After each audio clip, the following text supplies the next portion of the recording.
So ndio ni Kenya Mutai kaiga kiuga Meru te Mount Kenya tena projects.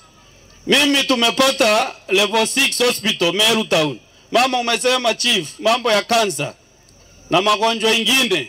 Tumeambia rais sisi tumechoka kupiga foleni ama kuweka mstari huko Kenyatta Hospital. Tuweke level 6 hospital hapa Meru. So para hospitali yetu Meru General na ndei level 6 ija Kenyatta National Hospital ni kwa aja Meru town. Nikena ntobeto batia gukiuaga gwika raini huko Kenyatta Hospital beja gutegwa kinya mirimu ya cancer, mirimu ya diabetes, mirimu enge ya nini edroa ibagutiritwa aja Meru.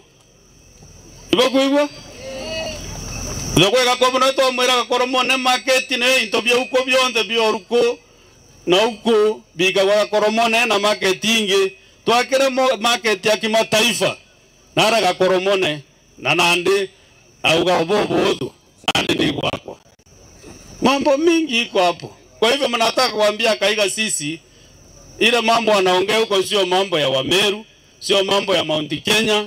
Yeye kama mko kwa upinzani, wewe kama mahali huko, wakati utapata serikali yako ndio utaenda kufanya nini? Kupiga kelele na kuleta hiyo mali unasema utaleta. But sisi tukiwa Wameru hatuwezi ngojea 2027 tuweke we cannot suspend maendeleo. Tukingoja 2027 ndio tupate serikali nyingine. Wacha tupate ile mambo tunataka saa hii na tuendelee na maisha yetu.